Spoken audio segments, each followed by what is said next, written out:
Gəlin birinci suala baxaq. Birinci sualda doymuş bir atomlu spirt və doymuş bir əsaslı karbon turşusu verilmişdir. Və hər birində karbon atomlarının sayı n-ə bərabərdir. Doymuş bir atomlu spirtin molyar kütləsi m-ə bərabərdir. Doymuş bir əsaslı karbon turşusunun kütləsi isə x-ə bərabərdir. Bizdən x-in kütləsini soruşur. Gəlin bunların formulunu yazalım. CnH2n plus 1 OH doymuş bir atomlu spirtin formuludur. Doymuş bir əsaslı karbon turşusunun formulunu isə CnH2nO2 şəklində yazıram. Bunun kütləsi 14n plus 1 plus 17 bərabərdir 14n plus 18-ə. Digərinin kütləsi isə 14n plus 32-yə. Deməli, əgər 14n plus 18 m-ə bərabərdirsə, bu da x-ə bərabərdirsə, x o zaman bərabər olar n plus 14-ə. Cavabımız olacaq D variantı. Növbəti sualda bizə nə deyir? A2 plus 2B alınır 2C homogen reaksiyasında müəyyən müddət ərzində A2-nin qatılığı 0,25-dən 0,22-yə qədər azalmışdır. Bu müddət ərzində B-nin qatılığının azalmasını hesablayın. Deməli, ilk öncə biz A-nın qatılığının azalmasını tapaq, daha sonra B-ninkini tapaq. Delta C bərabərdir. C1 çıxılsın C2-yə. Başlanğıc maddə olduqda C1-dən C2-ni çıxırdıq. 0,25 çıxılsın 0,22. O da bərabərdir 0,3. Bəs B-ninkini sorursa nə edəcəm? Bu A-nın idi. Bizdən B-ni soruşur. Fikir verin reaksiyaya 1 mol A2 ilə 2 mol B maddəsi reaksiya daxil olur. B maddəsinin mol sayı A2-dən 2 dəfə çoxdur. Deməli, qatılığı da A2-dən 2 dəfə çox olmalıdır. Əgər A-nın qatılığı 0,3-dürsə, deməli, B-nin də qatılığı 0,6 olmalıdır. 2 dəfə çox. Yəni, cavabımız olacaq C variantı. Növbəti suala baxaq. Hidrogen ilə asilin vermişdir. Yanma istilikləri 286 ilə 1300-dür. Hidrogenin kütləsi 1 qram, C2H2-nin kütləsi 13 qram olduqda yanma zamanı ayrılan istilik miqdarlarını bizdən soruşur. Biz ilk öncə hidrogen ilə C2H2-nin yanma reaksiyasını yazıb əmsallaşdırmalıyıq.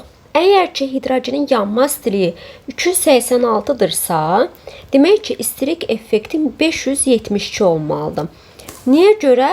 Çünki biz deyirdik ki, yanma istiliyinin tapanı neyinirdi? İstilik effektini yanan maddənin əmsalına bölmək lazım idi.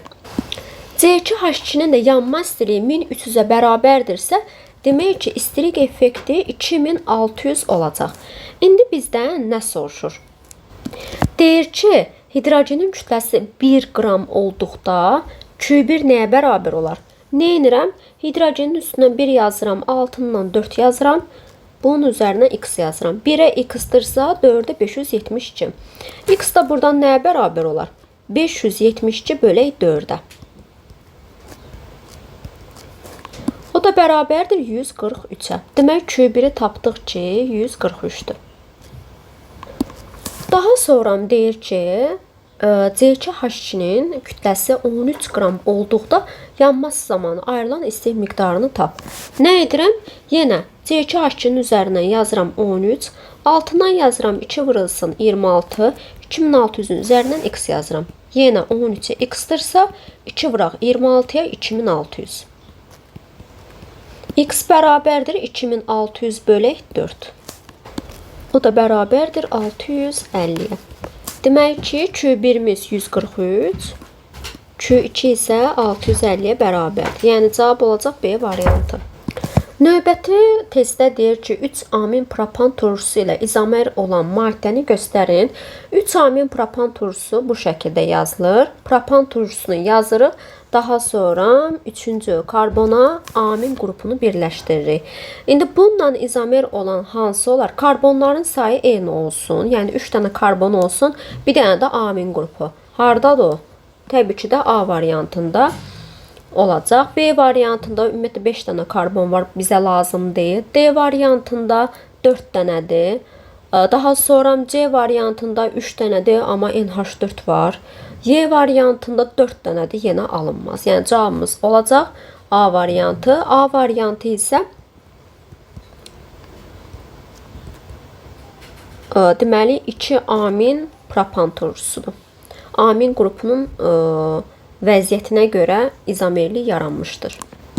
Növbəti məsələdə deyilir ki, X2SO4 vurulsun, M su kristal hidratında hidrogen atomları sayının oksigen atomlarının sayına olan nisbəti onun 7-yə kimidir. Eni müəyyən edin. Demək, hidrogen atomlarının sayını tapaq, daha sonra oksigen atomlarının sayını tapaq, nisbətini bərabər edək onun 7-yə. Hidrogen atomlarının sayı 2n qədərdir, çünki ancaq burada var. Oksigen atomlarının sayı 4 burada plus n. 2m bölünsün 4 plus n bərabərdir onun 7-yə. Gəlin buradan n-i tapaq. N-in qiyməti buradan bərabərdir ona. Demək ki, cavabımız olacaq C variantı. Növbəti suala baxaq. Reaksiyalara əsasən X, Y və Z metallarını kimyəvi aktivliyinə görə müqayisə edin. Uşaqlar, deməli biz metalların nitratlarının parçalanmasını mütləq ki bilməliyik.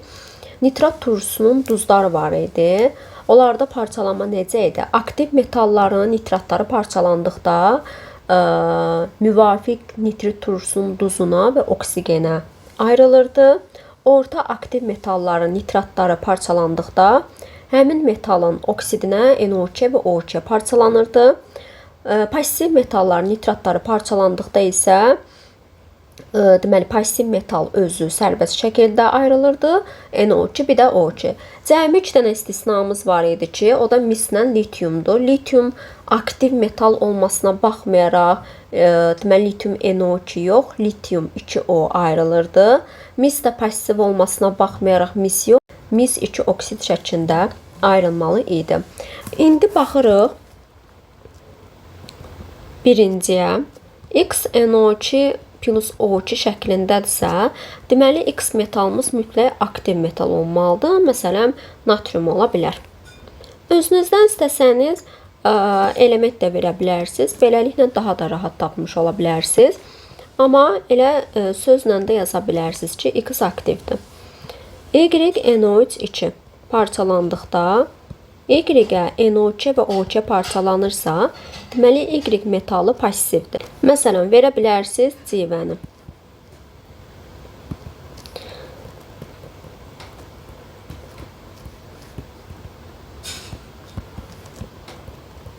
Z də təbii ki, orta aktiv metaldır. Məsələn, alüminium ola bilər. Bizə deyir ki, kimyəvi aktivliyinə görə müqayisə edin. X-in aktivliyi böyükdür Z-dən, o da böyükdür Y-dən. Yəni, cavabımız olacaq C variantı. Gəl növbəti suala baxaq. 100 qram X faizli məhlul ilə 60 qram Y faizli məhlul qarışdırılmışdır. Birinci qabda. İkinci qabda isə A qram X faizli məhlul ilə A qram Y faizli məhlullar qarışdırılıb. Eyni maddənin məhlullarını qarışdırdıqda birinci qabda 19 faizli, ikinci qabda isə 22 faizli məhlul alınarsa, Y-i hesablayın. İlk öncə başlayağın ikinci qabdan. Çünki bizim belə bir qaydamız var idi ki, eyni kütləli məhlulları qarışdırdıqda alınan məhlulun qatılığını tapmaq üçün hər iki məhlulların qatılığını toplayıb yarıya bölmək lazımdır.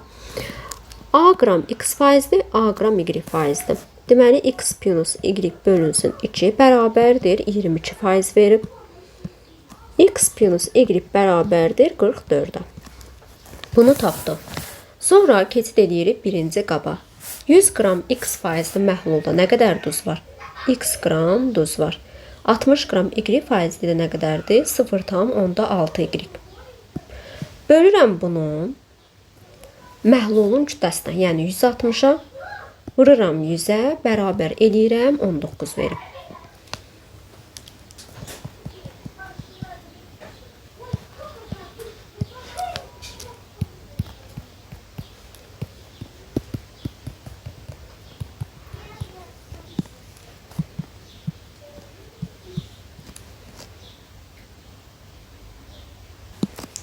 3x bərabər olar 20. X da buradan bərabərdir 10-a. X plus y də bərabər idi 44-ə. X 10-a bərabərdirsə, y də bərabər olar 34-ə. Yəni cavabımız olacaq Y variantı. Növbəti suala baxırıq. Kalium xlorat plus fosfor, kalium OH plus xlor 2. Bir də kalsium karbonatın parçalanma reaksiyaları verilmişdir. Deməli, kalium xlor O3 plus fosfor kibritin yanma reaksiyasıdır. Kalium xlor plus P2O5. Kalium OH plus xlor 2 isə reaksiyasından kalium xlor plus kalium xlor O plus su əmələ gəlir. Kalsium karbonatın parçalanmasından kalsium oksid plus CO2 əmələ gəlir. Reaksiyadan qaz halında maddə ayrılır. Harda ayrılır qaz halında? Maddə təbii ki də kalsium karbonatın parçalanması, yəni 3-ə A olacaq. Kibritin yanma reaksiyasıdır. 1-də B olacaq. Disproporsiya. Disproporsiya harda olacaq? Təbii ki də ikincidə. Çünki 0-dan gəlib 1 mənfi 1-ə, 1-də müsbət 1-ə. Bir dənədən 2 dənəyə gələndə disproporsiya olurdu. Yəni öz-özünə. 2-yə C. Reaksiyadan turşu oksidi alınır. Turşu oksidi P2O5-dir. CO2-dir. Demək ki, D həm 1-ə aid olacaq, həm də 3-ə. Deməli, cavab olacaq B variantı. Növbəti sualda X1 maddə feriumla reaksiya girib Y alınır. Y-də kalium OH-la girib Z maddəsi alınır. Z maddəsi də X-la reaksiya daxil olur, Y-ə əmələ gətirir. Deməli, gəlin baxağın cavablarla işləyək. A bəndində H xlor plus dəmir ferium xlor alınır. Bu doğrudur. Amma B variantı yanlışdır. Çünki H xlor dəmirlə girəndə ferium xloru alınmırdı. Xlor dəmirlə girəndə ferium xloru alınır. Doğrudur. D variantı da doğrudur. Amma Y variantı səhvdir. Çünki xlor dəmirlə girəndə ferium xloru alınırdı. Sonra ferium xlorcu kalium OH-la girəndə ferium OH2 alınırdı. A variantı doğru gedir. Ferium xlor 3 kalium OH-la girdikdə ferium OH3 alınır. Bu yanlış olacaq artıq. Ferium xlor 2 yenə kalium OH-la girdikdə ferium OH2 alınmalıydı. Bu da yanlışdır. Deməli, cavabımız olacaq A variantı. Deməli, gəlin baxaqın 40-cı suala. Qapalı qabda xrom ilə qatı nitratın reaksiyası verilmişdir. Buradan əmələ gəlir xrom NO3, NO qazı, bir də su. X qazı verilib. Bunu biz özümüz bilməliyik ki, orta aktiv metallar qatı nitrat turşusuna reaksiya girdikdə NO qazını verir. Yəni X maddəsi NO-dur. Gəlin indi isə buna əmsallaşdıraq. Xrom 0-dan gəlib müsbət 3-ə, azot müsbət 5-dən gəlib müsbət 2-yə.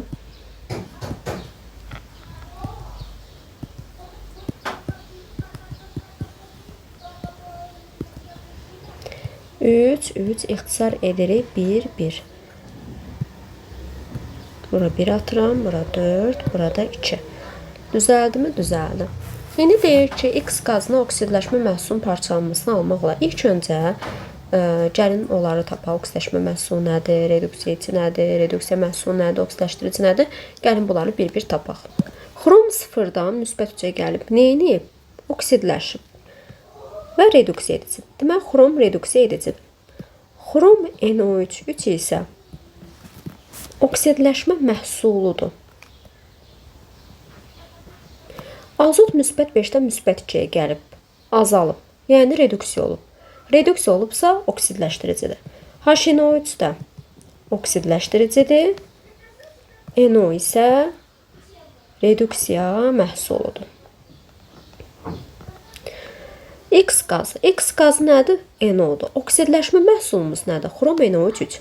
Xrom NO3 parçalandıqda xrom 2O3-ə NO2 və O2-yə parçalanırdı. NO2 qaz əmələ gəldi. Bizə deyir NO qaz əmələ gəlsin. Demək, birinci yanlışdır. Reaksiya daxil olan turşunun reaksiyaya 4 mol nitrat turşusu daxil olub. Onun 3 molu duz əmələ gəlməyə sərf olunub. Yəni 4-dən 3-ü neçə faiz edir? 75%. Bu da doğrudur. X qazının sıxlığı havanın sıxlığından azdır. X qazı nədir? NO. NO-nun kütləsi neçə qramdır? 30 qram. Havanın kütləsi nə qədərdir? 29. Əksinə çox olmalıdır. X qazının sıxlığı havanın sıxlığından çoxdur. Bu yanlışdır. Deyir ki, 6 mol əmələ gəldikdə reduksiya edici 9 Na elektron verir. 2 mol su əmələ gəldikdə reduks edici kimdir? Xromdur. Xrom 0-dan müsbətcə gəlir. Düzdürmü? 3 dənə elektron verir də. Deyir, bəs 6 mol su əmələ gəldikdə x buradan bərabərdir 9-a. Deməli, bu da doğrudur. Reduksiya məhsulu. Reduksiya məhsulu nədir? NO-dur. NO nə idi? Duz əmələ gətirməyən. Bu da doğrudur. Deməli, cavab olacaq 2, 4, bir də 5. Yəni C variantı. 41-ci sualda deyir ki, amoniakın hansı maddələrlə reaksiyasında azotun valentliyi dəyişmir? Birinci də amoniak sulfat turşusuna reaksiya girdikdə NH4 2SO4 alınır. Yəni amoniumun duz əmələ gəlir. Azot 3 valentli idi, oldu 4 valentli. Dəyişirmi azotun valentliyi? Dəyişir. İkincidə isə amoniak oksigenlə yanır. Əmələ gəlir N2 + su. 3 valentlidir, yenə 3 valentli oldu. Dəyişirmi? Xeyr, dəyişmir. Deməli, ikincini götürəcəyik. Üçüncüdə kuprum O + NH3. Əmələ gəlir kuprum + N2 + su. Azotun alınma reaksiyası. 3 valentlidən gəldi elə 3 valentliyə. Yəni azot bəsti halda da yenə 3 valentli olacaq. Dəyişirmi? Xeyr, dəyişmir. 2, 3. H3PO4 ilə bayaq dediyimiz kimi turşularla reaksiya girdikdə amoniumun duzları əmələ gəlir.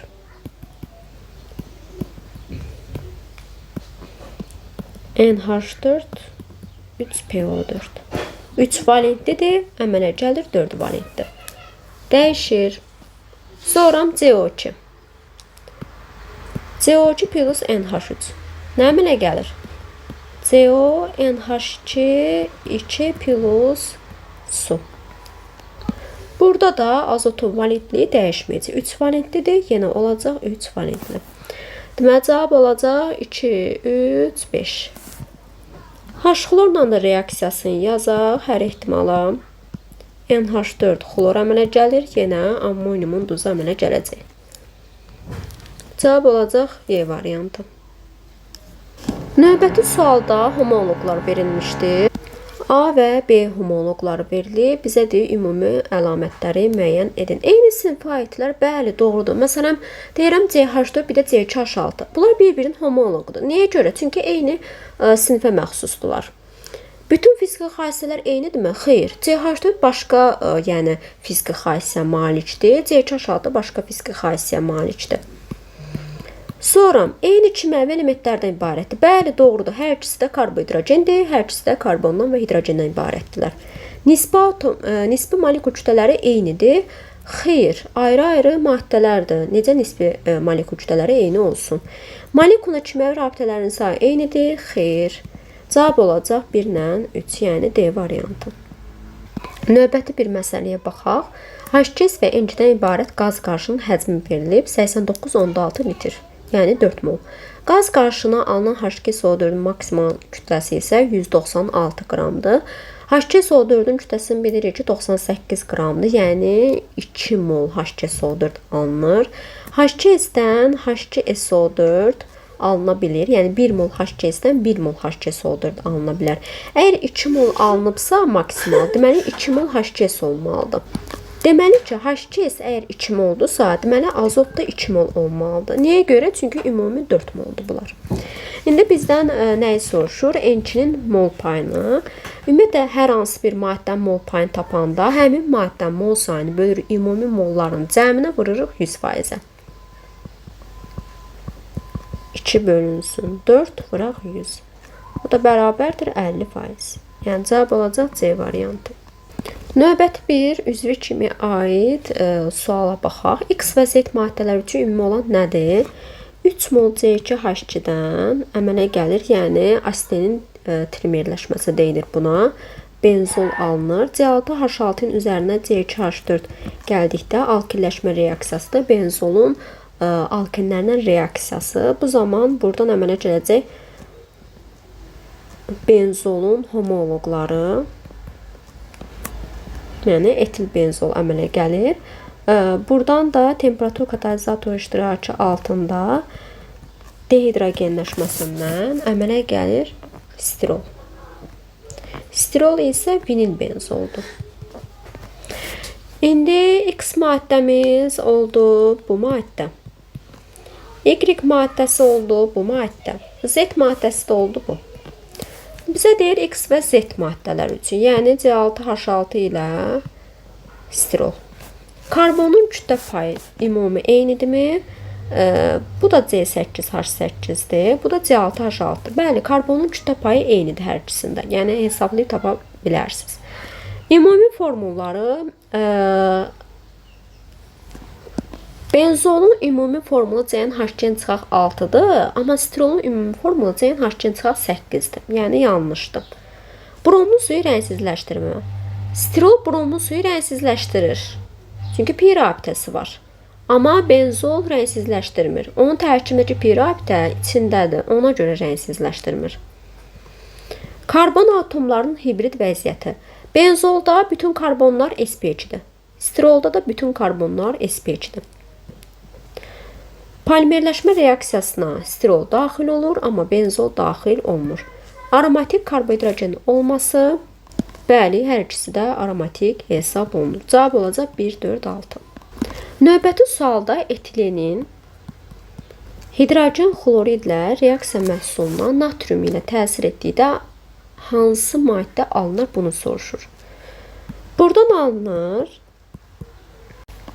etil xlorid. Etil xloridə natriumdan təsir etdikdə biz bilirik ki, alkanların monohalogeni törəmələrin üzərinə natriumdan təsir etdikdə alkan alınırdı. Yəni Würz reaksiyası idi bu. Həmin alkil karbohidrogenlə onun güzgü əksini birləşdirirdi. Yəni buradan əmələ gəlir butan. Normal butan. Cavab olacaq Y variantı. Növbəti suala baxaq. Hansı reaksiya həm birləşmə, həm də oksidləşmə reduksiya reaksiyasıdır? NO2 plus O2 plus su. Buradan əmələ gəlir HNO3.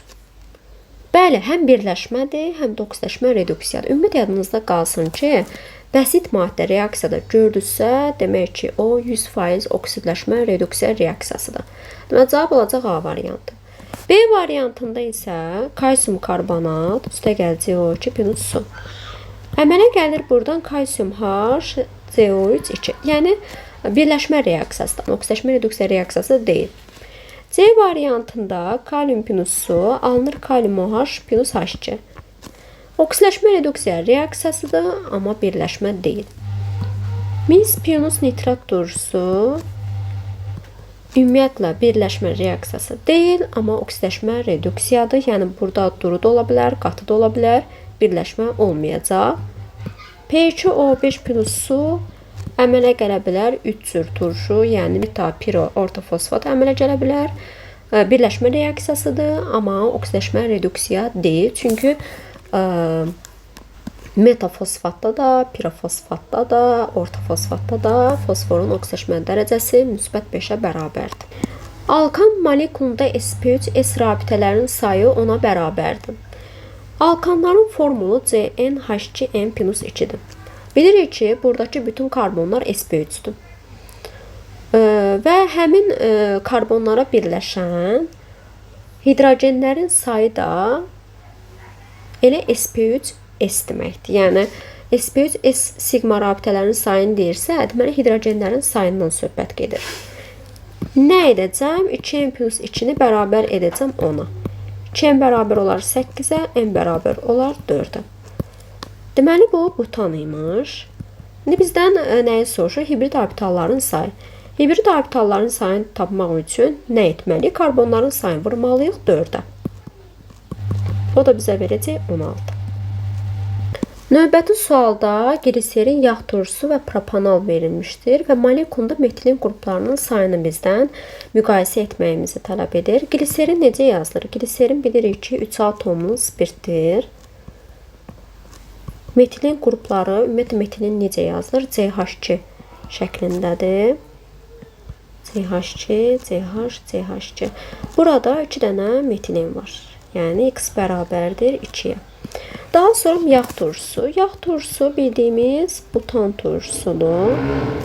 CH2, CH2, CH3. Yağ turşusunda isə 2 ədəd metilin qrupu var. Yəni Y bərabər olacaq 2-yə. Propanal. Propanal nədir? Aldehiddir. 3 dənə karbonu var.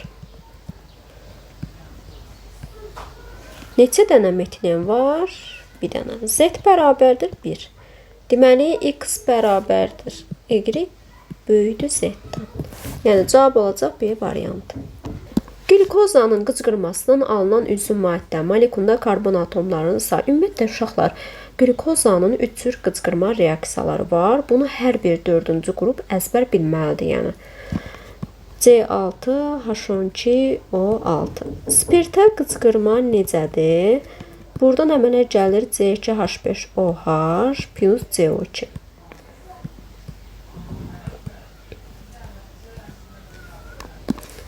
Yağ turşusuna qıcqırma. Yağ turşusuna qıcqırmada yağ turşusu əmələ gəlir. Karbon qazı, bir də hidrogen qazı əmələ gəlir. Bir də var süd turşusuna qıcqırma. İndi bizə deyir ki, karbon atomlarının sayı 4, 3, 2-dir. Burada 2 dənə karbon var. Burada 4 dənədir. Burada isə 3 dənədir.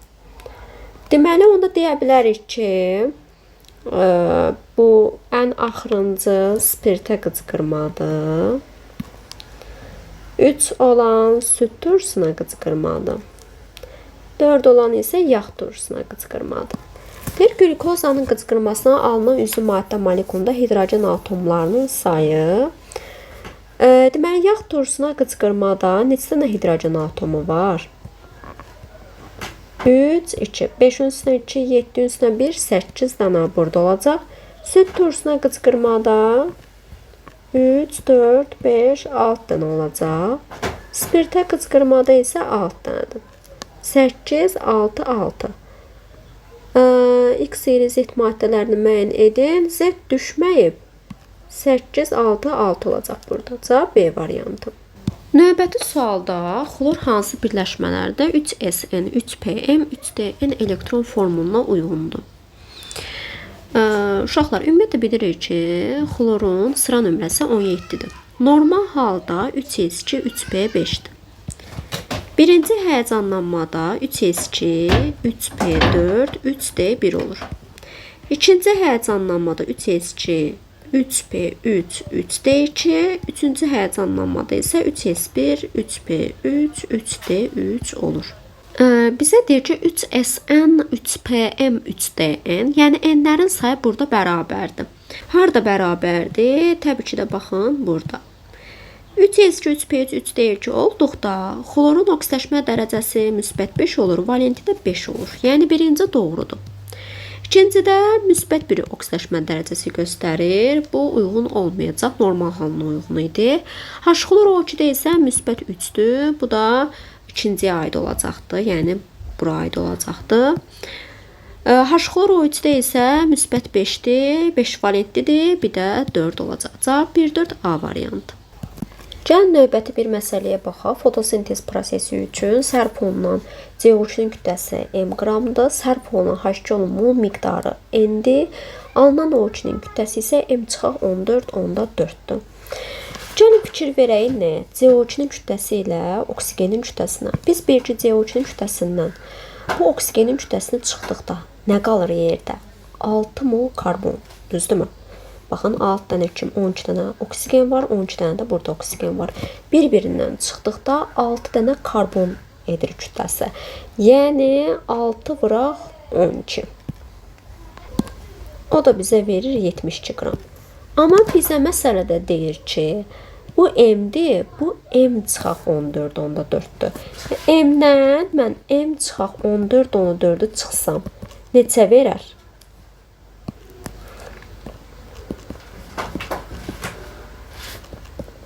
14,4 verəcək bizə. Düzdür. Normalda 72 olmalıdır.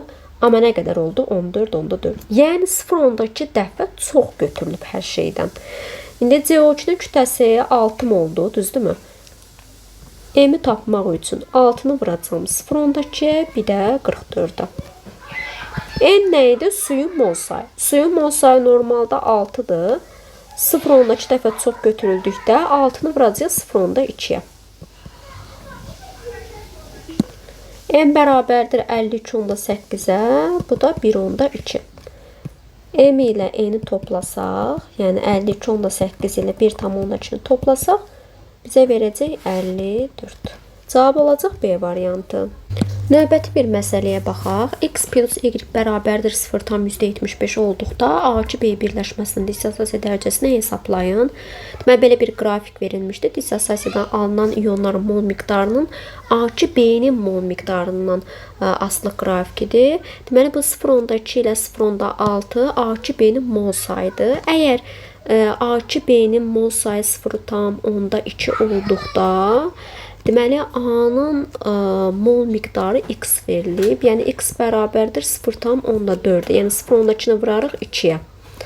Sonra A2 B-nin mol miqdarı 0,6 verildikdə, B-nin mol miqdarını verib Y. Y bərabərdir elə 0,6-ya. X plus Y bərabər olacaq. 0,4 plus 0,6 bərabərdir 1-ə. 1 olduqda dissosiasiya dərəcəsi 100%-dir. Bizə deyir ki, X plus Y 0,75 olarsa, bəs dissosiasiya dərəcəsi neçə olar? X da buradan bərabərdir 75%. Yəni, cavab olacaq D variantı. Növbəti bir məsələdə, deməli, C5HNO verilib. Deyir, tam yanmasından alınan maddələrin ümumi mol miqdarı 1-ə bərabərdir. Və C5HNO-nun mol miqdarı isə 0,1-dir. Gəlin ilk öncə C5HNO-nu yandıraq. Alınacaq buradan karbon qazı, bir də su. Karbonun sayı 5 olduğuna görə bura 5 atıram. Hidrogenlərin sayını hələ ki bilmirəm. 0,1 olduqda demir ümumilikdə 1 mol əmələ gəlir. Düzdür? 0,1-ə 1-dirsə, 1-ə X. X bərabərdir buradan neçəyə? 10-a. Deməli, 1 mol olduqda C5HNO-nun mol sayı ümumilikdə 10 mol, yəni karbon qazı ilə suyun mol sayı cəmi 10 mola bərabərdir. Onda 5 mol CO2-dirsə, H2O-nun mol sayı da 5 olar.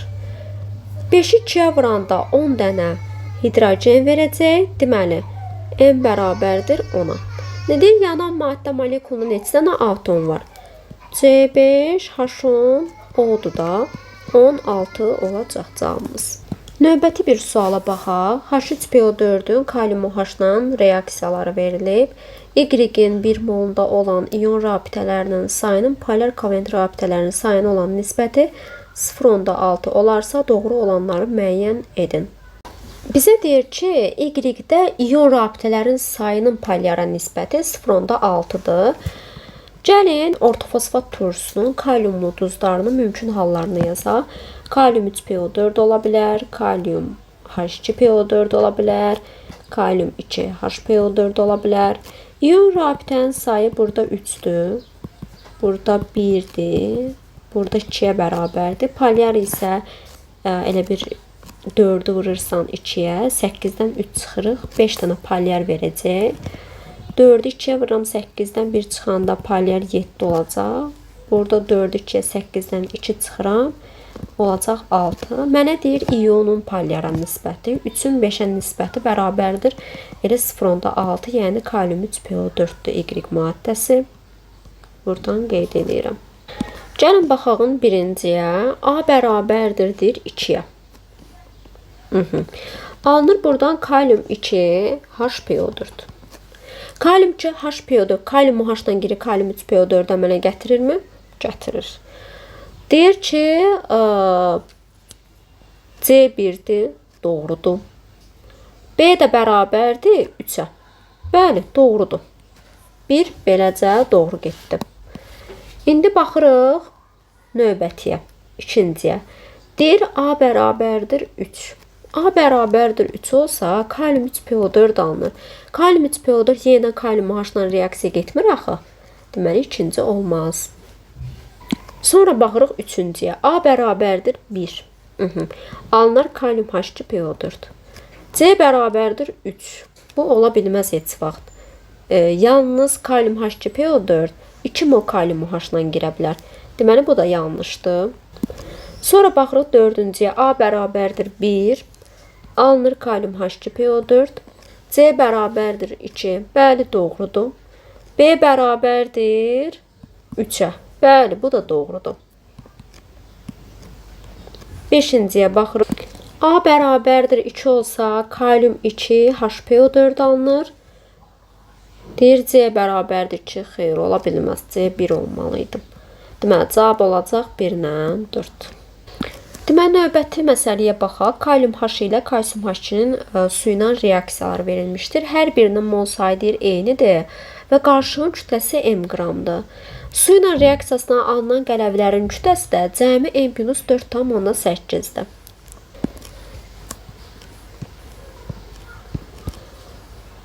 Deməli, kalium H-dan kalium OH-a gəldikdə nə qədər artım olur? 16 qram. Kalsium H2-dən kalsium OH2-yə gəldikdə nə qədər artım olur? 32 qram. Ümumilikdə 48 qram artım olmalıdır. Yəni, reaksiya üzrə belədir. Amma məsələ üzrə deyir ki, 4,8 qram artım olub. Demək ki, 10 dəfə aşağı götürməliyik. Yəni, hərəsi 1 mol olduqda 48 qram artım olur. Hərəsini 0,1 mol götürsək, bu zaman deməli 4,8 qram neyniyər? Artım baş verər. Deməli, N-in qiyməti bərabər olacaq 0,1-ə. Deməli, növbəti bir məsələyə baxaq. Naylon ilə kapron polimerləri verilmişdir. Polimerləşmə dərəcələri hər ikisində eynidir.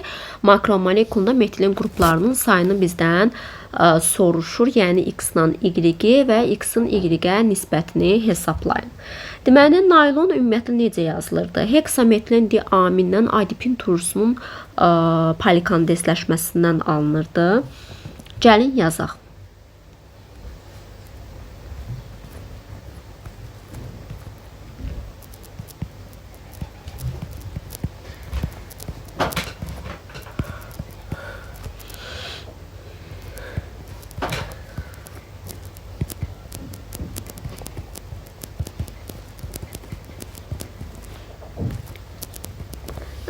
Bu yazdığımız naylondur və ya neylon da deyirlər.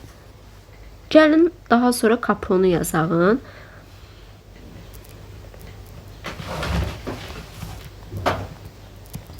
CH2 burada 5 dənə olurdu. Metilin qruplarının sayına baxaq. Bilirik ki, metilin ümumiyyətlə necə yazılırdı? CH2 şəklində olurdu. 6 dənə buradadır. 4 dənə də buradadır. Cəmi eləyir 10 dənə. Burada isə 5 dənədir.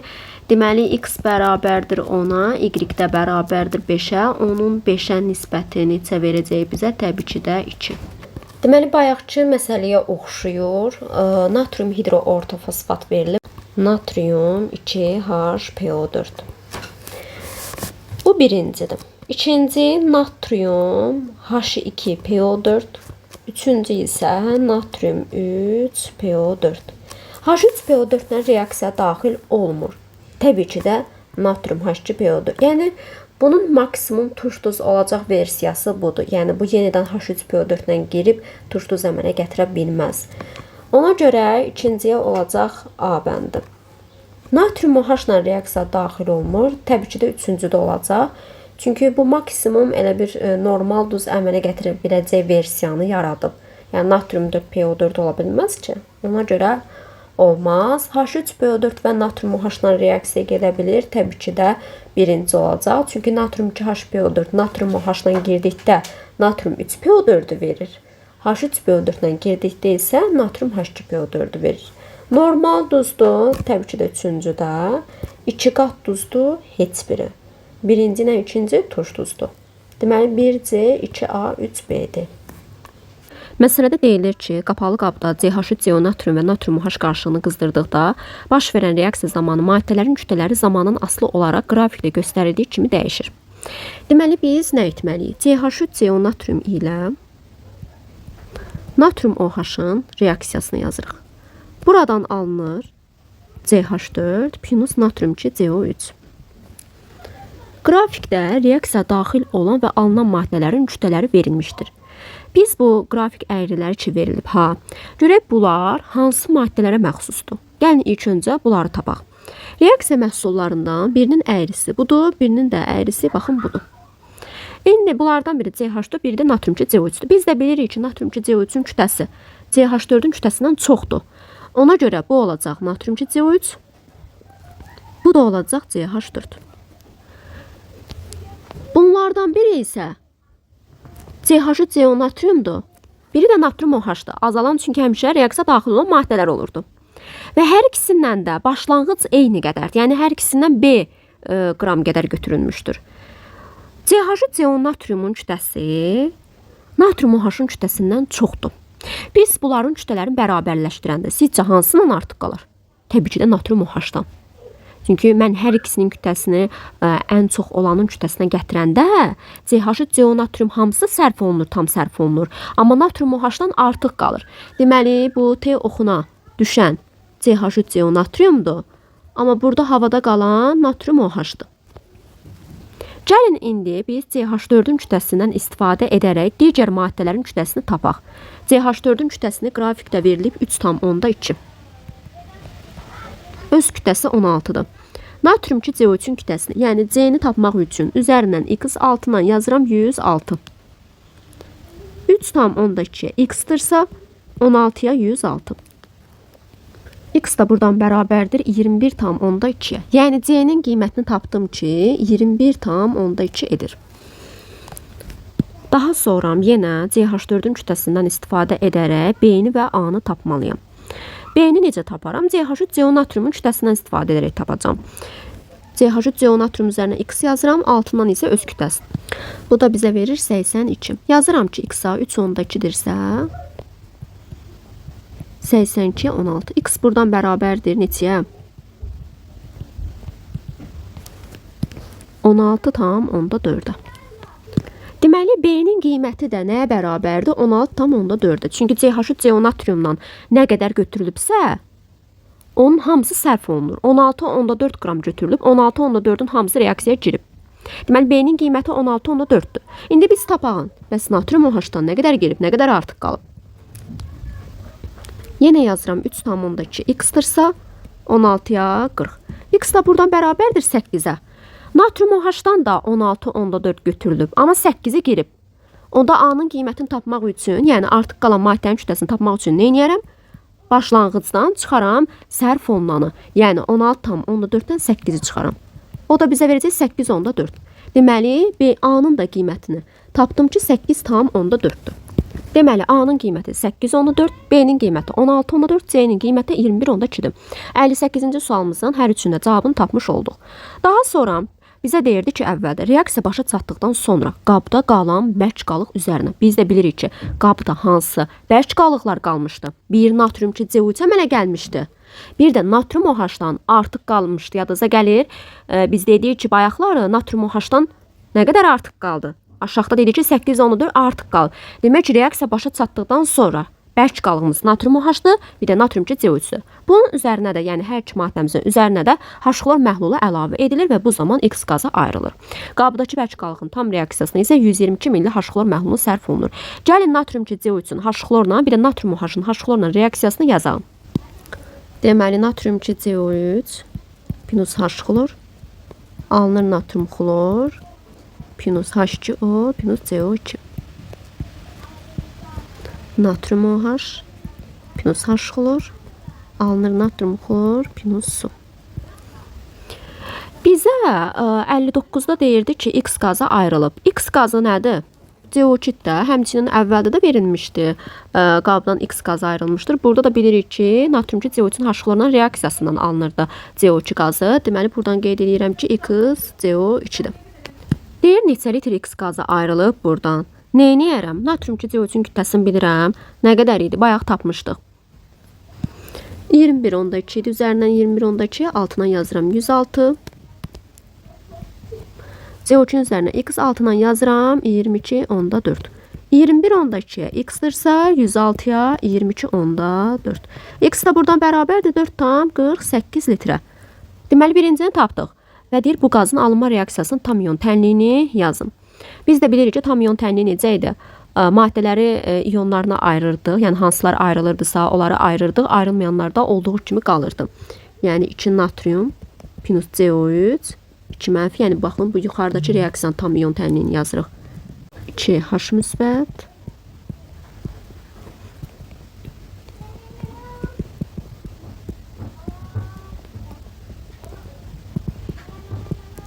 Deməli, bu da ikincinin cavabıdır.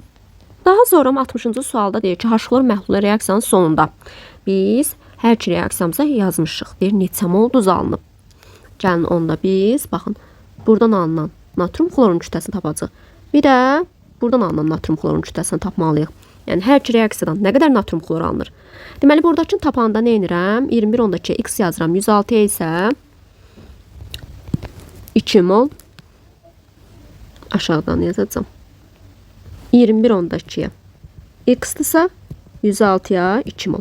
Buradan tapdıq ki, x bərabərdir 0,4 mol natrium xlor. Bu birinci reaksiyadan. Bəs buradan nə qədər alınır ikinci reaksiyadan? Biz də bilirik ki, natrium OH nə qədər artıq qalmışdı? Bayaqları dedik. 8,4-dür. Deməli, nə edəcəm? 8,4-də x-dırsa 40-a 1.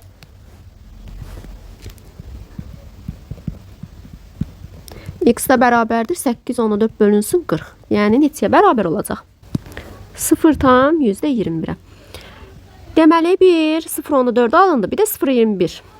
0,4 üstəgəl 0,21. O da bizə verəcək 0,61. Yəni ümumilikdə 0,61 natrium xlor əmələ gəldi. Daha sonra 60-ın ikincisinə deyir ki, H-xlor məhlulunun molyar qatılığını tapın. Ümumiyyətlə, molyar qatılığı tapmaq üçün nə etməliyik? Həmin maddənin mol sayını bölməliyik məhlulun həcminə. H-xlorun həcmini də biz baxın bu iki reaksiyadan tapa bilərik. 21-ondakıya x-dırsa 106-ya 2 yazıram. X elə buradan nəyə bərabər olacaq?